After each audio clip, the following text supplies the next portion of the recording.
I think it's about time we got started with this thing. Hello ladies and gentlemen, and welcome to my top 20 anime series of all time video.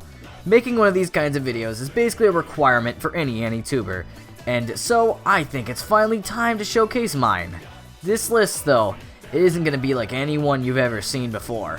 There will be entries that will leave you confused, choices that no one else would have made, and some anime on this list have about a 90% chance of ticking you off. What can I say? I'm an AniTuber with some bizarre tastes. And heck, I haven't even watched all the anime that exists either. Not even close.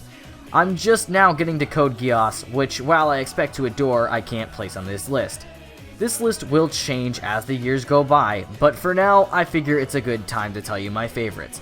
I mean, we've gotten above 30,000 subscribers, so I think it's been more than enough time. And if you don't agree with the list, I mean, you're not supposed to. This is a personal list. But feel free to share your favorites in the comments below. Also, feel free to tell me what you thought of my choices and how wrong I was. Without further ado, let's get on with this terrifying, monstrous, and most importantly, amazing list of my top 20 anime series of all time. Cue number 20.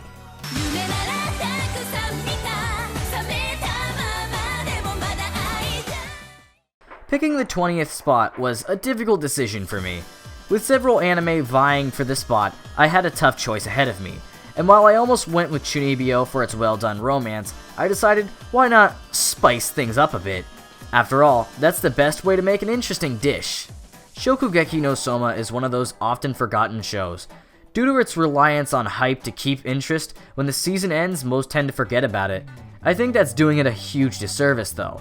The anime managed to go from that cooking show with a lot of fan service to a show that I watched for the plot, and not that kind. I got excited episode after episode, as this show takes the action and intensity building of most sports anime and combines it with the subject that I would initially think would be boring, but ends up being an amazing combination. Its competitions were amazing, even if most of them just boiled down to drawn out cooking. That made for a pretty delicious meal though. And though it often gets forgotten, for me it still earned the number 20 spot. Also, every time I watch this show, I find myself extremely hungry. I just felt like pointing that out.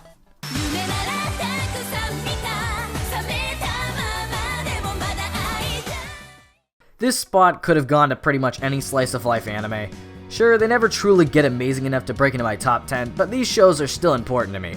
So, if you don't agree with my choice, just insert whatever your favorite slice of life is here. But for me, this choice was obvious. Who would have thought that focusing on nature could make for such an interesting show? Nannan VRE is one slice of life I always look at as the example for what I enjoy the most in the genre. It's a chill anime, one that helped to pull stress away from me at a time where I really needed it. Unlike most other slice of life anime, however, I couldn't put this one down. Unlike the unchanging and uninteresting city settings of most others, Nannan VRE takes a focus on a more rural area. What does this change? Well, everything. Outside of school, watching life in this sort of setting is leagues more interesting because I don't know this setting very well. This made each episode feel much more interesting than some of the bore fest that the genre has. Even the expected episodes like the Culture Festival have an added flavor that makes them much more fun to watch. While it's certainly not the deepest, if there's one show I know will immediately relax me, it's this one.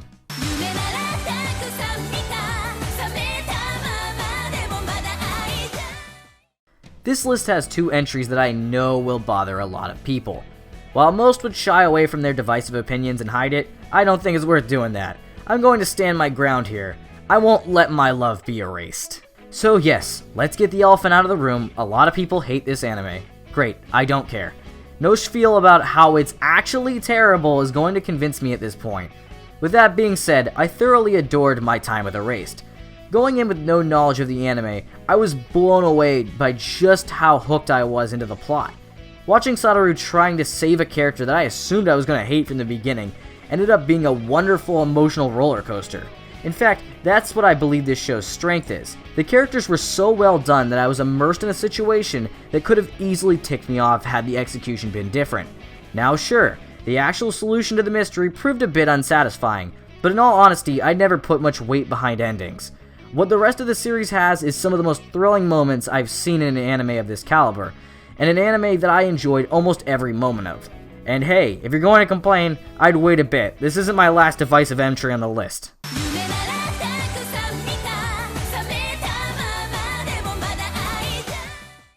Originally, I intended on giving this spot to the shonen anime I grew up with, that being Dragon Ball Z. And while I love and appreciate how much it meant to me previously, I've grown up a bit since then. I now see the problems involved with it. If only there was a shonen that could come along and take its place, something like that would be nothing short of a hero. I know it's really generic to say that you love My Hero Academia. Everyone loves it, and so an entry like this seems actually rather odd. Regardless, I can't argue with how I feel. This show is one of the most consistently enthralling shows I've watched. Every single moment is built up so well that you're bound to remember it. All the music is so brilliant that at times it begins to even overshadow the already amazing scenes, and the characters in this shonen are leagues ahead of any cast in any other shonen anime.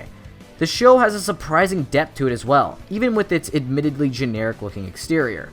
Inside, however, is a show that is so well done, so perfectly crafted that every episode feels amazing. So, you know what? I'll be generic. The only thing keeping me from putting this any higher is that it hasn't ended. I can't judge its total quality, but regardless, it's good enough to earn a spot on this list. And if the series can keep up this quality, I don't doubt that it can move up higher as well.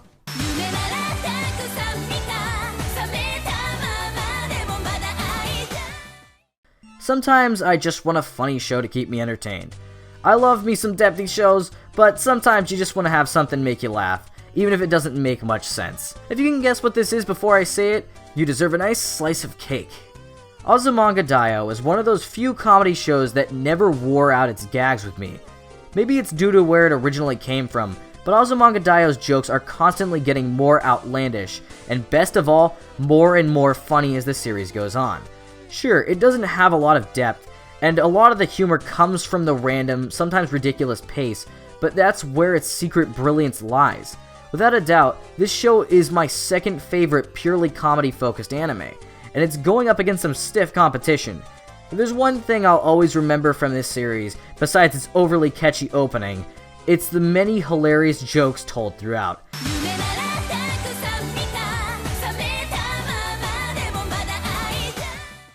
Sometimes rewatching a show can give you a new understanding of just how good this show actually is.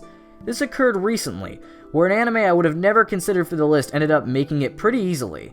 That's worthy of a celebration. How about a parade? Death Parade is a show that was enjoyable the first time, but absolutely astounding the second time. Whether the timing of the initial watching was bad or not, and trust me, it was really bad, the second viewing gave me a completely different perspective. This anime is brilliant.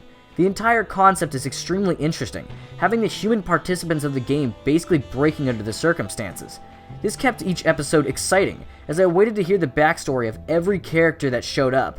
While certainly a melancholic show, every situation made me think through things in a way I'd never thought before. Add in an overarching plot that ends up being a surprising tearjerker, and some really intense moments, and this show is easily one that I'm glad I gave a second chance. Also, I got to listen to that opening several more times, so regardless, it was going to be worth watching again.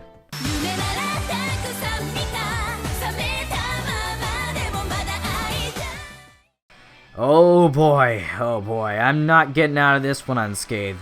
Every person has that one anime that they adore despite its numerous issues.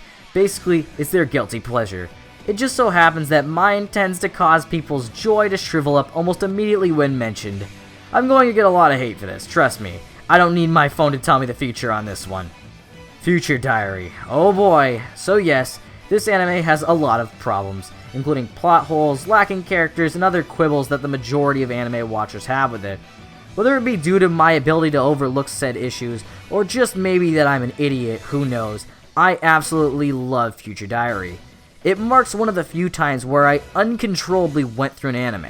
The constant plot twists, the questions of the characters' motivations, the crazy set pieces, that brilliant first opening, and of course the queen of the yandere herself, Yuno Gasai. Everything led to an experience that I couldn't stop watching. I marathoned it all in one day, almost like I had no control of my actions. By the end of it, regardless of the issues I noticed throughout, I was unable to hate it. In fact, I found myself more and more in love with it as time went on. So you know what? I'll admit it, I adore Future Diary. It's certainly far from perfect, but regardless, I loved every moment of it. Also, yes, I have some weird attraction to Yuno. Yes, it's weird. And yes, I'm certainly not the only one there. So, have I ticked everyone off now? Great, let's move on to the next entry.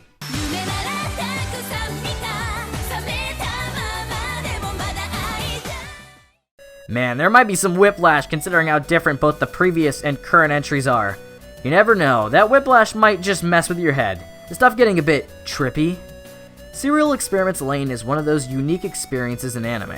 It's an extremely trippy, borderline insane series that's tone and pacing may drive a viewer away.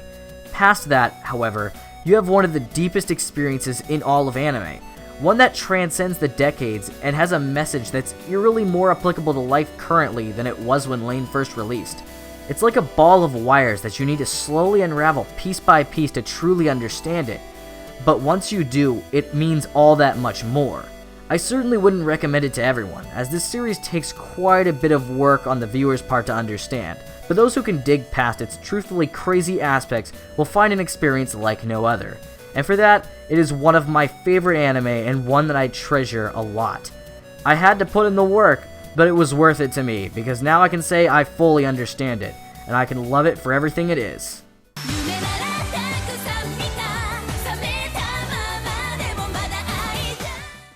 And here we get to that second comedy-focused anime, and actually one of the best comedy experiences that exists.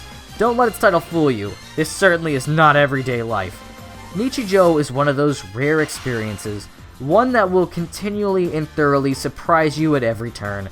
The humor somehow finds a perfect balance between being random and being smartly written, leading to a comedy experience that is truly out of this world. Every skit builds on the intensity of the last, leading to not only one of the most interesting visual experiences in anime, but one that had me laughing out loud multiple times an episode.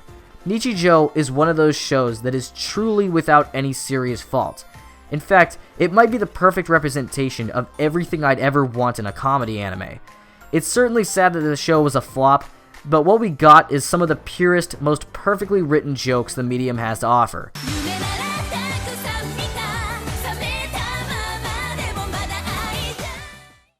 I don't have many anime movies that could make it into my favorites list, but this one is an exception. There's certainly no reason to feel melancholic about this disappearance. The Disappearance of Haruhi Suzumiya is a film that takes everything that was amazing about the original series and manages to turn it all on its head while still building on its strengths.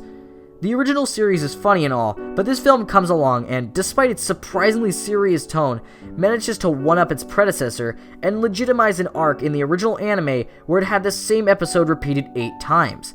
This film is gorgeous, emotional, and surprisingly meaningful, taking what could have just been an easy, low-effort production and making it into something much more. Because of its tone, because of its amazing scene work, because of its brilliant character writing, and most of all because of its enthralling plot, this movie stands as my absolute favorite anime film, ahead of all the others. Sure, you need to watch the series beforehand to get the most out of this, but don't let that stop you, because this is truly one of the best films anime has to offer, at least in my opinion.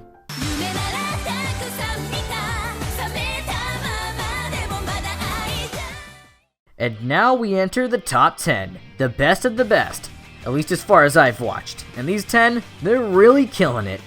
Assassination Classroom is a show I expected to dislike. From the outside, it seemed like a goofy, low-effort series. After giving it a shot, I was impressed week after week. There's a surprising depth that the show hides just beneath the surface, and a surprisingly touching story. Though the cast is extremely large, the ones that need the time get the time, and this leads to a plot that remains constantly interesting. Add in some amazing development, action-packed and exciting scenes, Koro-sensei himself, who remains one of my absolute favorite anime characters, and a bittersweet ending, and you have a series that is constantly able to impress. Sure, no one's really talking about it now, but at bare minimum, I'm glad I gave it a shot. The series deserved far more than that.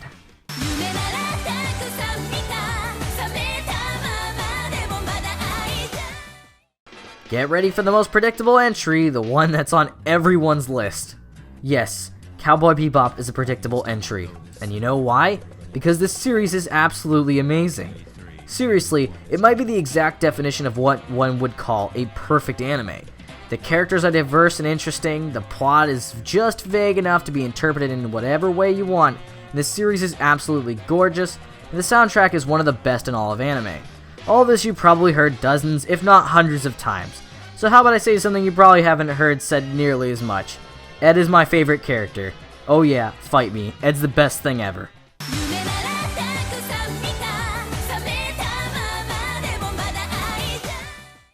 You know, a lot of people won't like this choice. And hey, for those people who get mad enough to complain, I have a gift for you. Here's the world's smallest violin. Your Lie in April is one of those few shows that can focus on a subject I know nothing of and care very little about, and somehow keep me invested throughout the entirety of its run. This show is like a beautiful symphony, filled with wonder and gorgeous music throughout, and somehow manages to pull in some surprisingly complex issues. Much like a beautiful symphony, however, the ending is bittersweet, making you wonder why it had to end, or perhaps why it needed to end in that way. Regardless of that feeling, this series is a beautiful trip through one of the most amazing concerts I've ever heard. Sure, I don't know much about playing piano, but I sure don't need to if I want to enjoy this piece. The series is simply wonderful, and even if you're able to predict the ending from the first episode like I was, the anime isn't about the destination. Screw those endings being paramount, let's enjoy the ride before it inevitably crashes into the feels.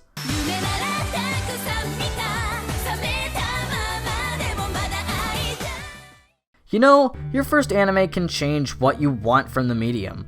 While most started on something much more pleasant, I went for something a bit different.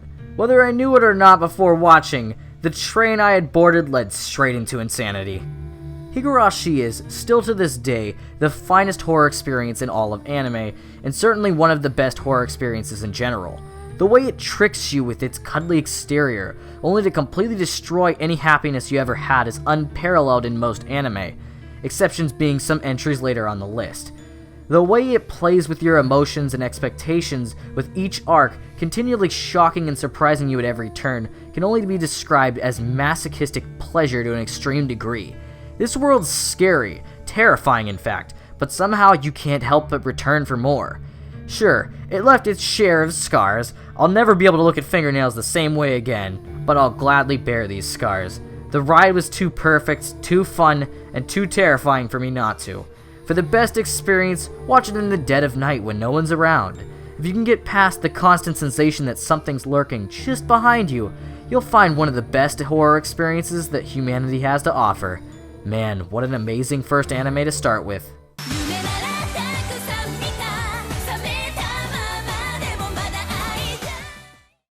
Full Metal Alchemist Brotherhood is a show that I had known about for many years, but never got around to watching it until a YouTuber by the name of Mr. Nice Guy forced me to watch it. While I certainly don't agree with his thoughts on Kyoto Animation, I can say that his favorite anime has certainly become one of mine as well. This anime is what I describe as the perfect embodiment of a thrill ride. From episode 1 to the end, I was constantly in a state of excitement, enthralled by every turn of the story. Everything from the gorgeous art to the beautifully choreographed fight scenes to the surprisingly serious themes, every bit of it had me at the end of my seat throughout its run. There was never a moment where I wanted to stop, and this is one of those few anime that I'd call technically perfect, as in I have no problems with it at all, not a single one that wouldn't just be a nitpick. Now, why is it not number 1? Well, just because something is technically perfect doesn't automatically mean it's my favorite. In fact, none of my next choices are perfect, but instead they all mean something to me. Regardless, this anime was worth all the build-up and wait, so I'm glad I gave it a shot.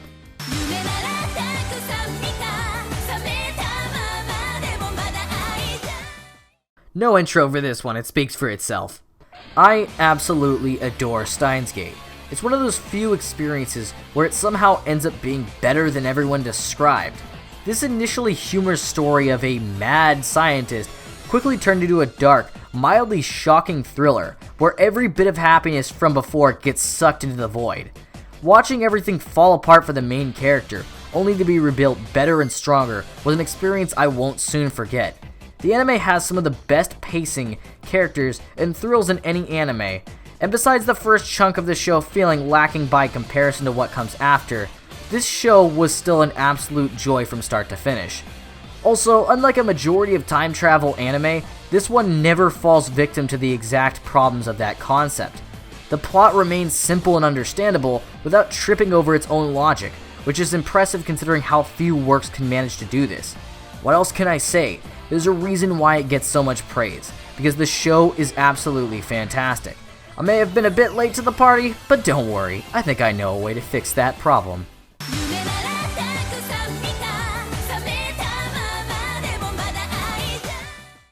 Love is one of those things I've always had trouble comprehending to an extent.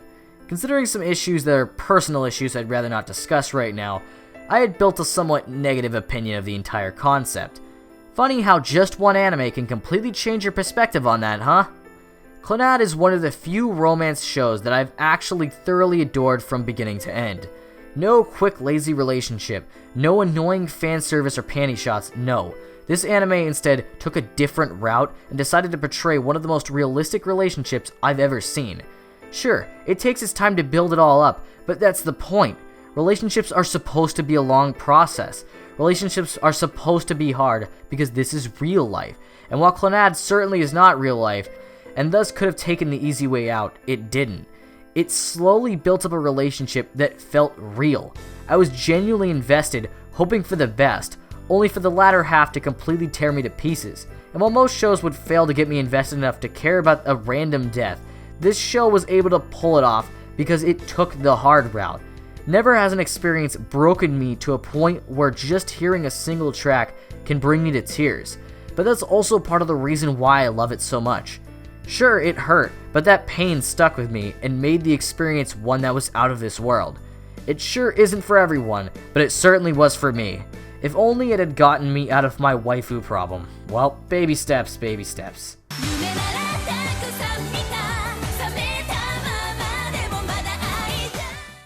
Isn't it funny how sometimes something you love can lead you to something else that, regardless of what you expected initially, you loved as well? Madoka Magica is a show that fooled me not once, but twice. Initially, I had heard something was off with it, but after watching the first episode, I assumed it was just the trippy art style.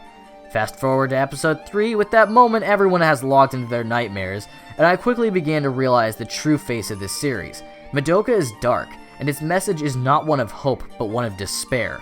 No matter the event, nothing turns out well for anyone, even the ending, which may lead to a much larger problem than the characters envisioned. I love Madoka Magica not because it's supposedly a deconstruction of the magical girl genre. That kind of thing should never be a reason why I love it. Instead, I enjoy it because in every way, shape, and form, it was a surprise. Just like the magical girls in the show, I and the group I watched it with were fooled into Kyubei's plan. Just as the other characters urged Madoka to become a magical girl, so too did my friends and I. When the full secrets to the story were revealed, I sat there completely shocked. I was fooled again. This show's writing is among some of the best I've seen, and I'll admit that I'm a bit of a sucker for that gorgeous art style and twist in episode 3. But more than that, I love what this show did. It took risks that could have killed any anime, and made for an experience like no other. This series is depressing, hopeless, beautiful, but most of all, this series is one of a kind. And I have my number 1 entry to thank for introducing it to me, but we'll get to that. We have something else to get through first.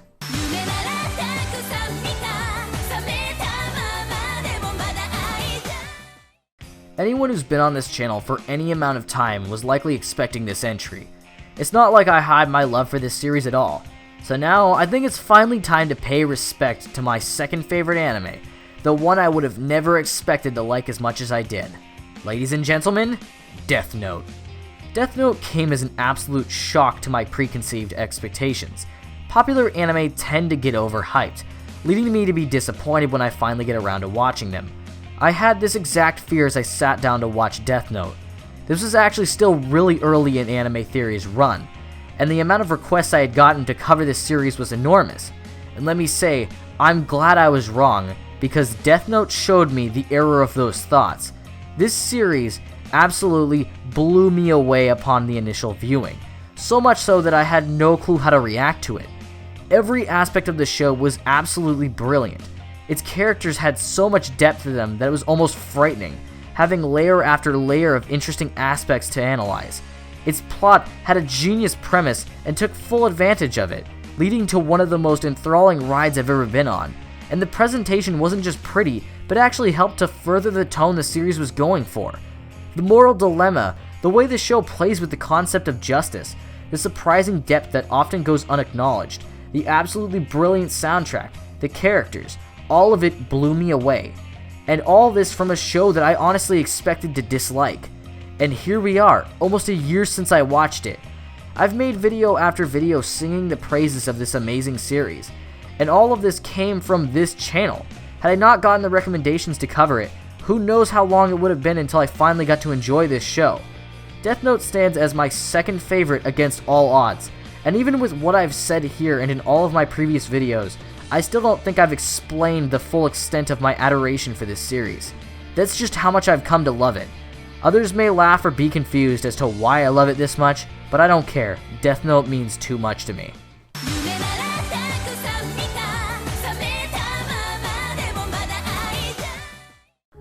Number 1 is a special show for me, but not for reasons most would expect. This show is one that has likely gone forgotten in the anime community for many, and likely didn't mean much to a majority of the viewers that watched it. For me, however, this anime came at a bad time in my life, one where I wasn't in the greatest state mentally. Due to many issues at the time, I wasn't enjoying anything much at all, especially anime, which at this point I was stuck with an ever-growing pile of recommendations that included nothing but lazy slice-of-life anime. This anime changed that, and gave me an experience I won't ever forget. Not only did it fix me mentally a bit, giving me a much-needed boost, but it saved anime for me.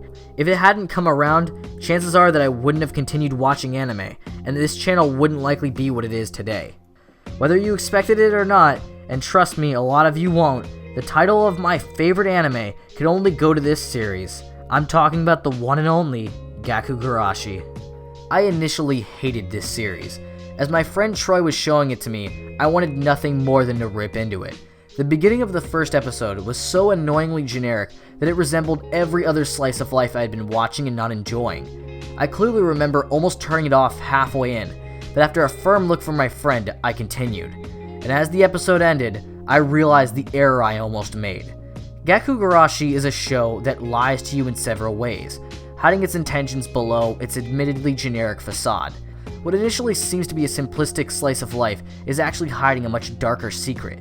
Just the first episode alone was able to fool me. Despite the enormous amount of brilliant foreshadowing, it uses this facade afterwards as well to build an experience which is unnerving in a completely different way than I expected. What else is the series lying about? What's really going on? Just how messed up mentally are these characters? I continued to ponder these questions as I watched. At the time, I had refused to allow anything to pass up my favorite anime at the time, which was Higurashi. I didn't want to give that title away on a whim. The moment I realized this was going to be my favorite was when I began watching the 6th episode with my friends. Almost mindlessly, both my friend Troy and I hummed the opening while watching. It seems like a minor event, but the way it happened was unlike anything else I had watched. I was fully enthralled in this anime, and this episode was a painful one for me considering the events within and my attachment to a certain character. I began to think about the show more and more as I watched each episode week by week. This show was becoming my favorite and occupying a frightening amount of my time. Because of this, I was able to get past some issues that were bothering me at the time and move on from them. And all this led into the final 3 episodes. Upon episode 10's release, I remember calling my friend Troy after having an extremely hard time. When he picked up, he told me that the episode actually made him cry a bit, which was shocking considering my friend Troy never did that. For weeks, I could think of nothing else, and when the series had finally ended, it felt bittersweet. I knew nothing else would ever replace the experience, that no anime would likely mean as much to me and my group of friends after this point. After this, however, I had a renewed enthusiasm for anime. For the first time since my viewing of Higurashi, I was excited to watch anime again. If this series could shock me like that, surely there were other series I would also love. It's because of this anime that I love anime to the degree that I do now. I realize that it's not perfect, and I fully understand that most people, while they enjoyed it, didn't think much of it afterwards, but that doesn't matter to me. Sometimes your favorite doesn't have to be perfect. In fact, sometimes it's the experience itself that means so much more to you. And so, while I'll continue to watch more anime, continue to do more things, continue to make more videos, and continue to make more memories, I'll always have this to look back at. I certainly wouldn't be where I am today making theories for all of you guys if it weren't for this. And this channel, making theories, even if I sometimes mess them up, it's what I love. I can't explain the depths of my joy when I see all you guys enjoying a video, discussing the theories, or even drawing me fan art, all of it. I'm truly thankful to have you all, because without you guys, I'd just be some random guy still making videos that no one cares about. So not only do I have Gakou Gurashi to thank for revitalizing my love for anime, but I have you guys to thank for pushing that love even farther. We're over 30,000 subscribers strong after a year of doing this. Here's to another year of making theories. Thanks for watching, not just this video, but all of them. It means more to me than you could ever know.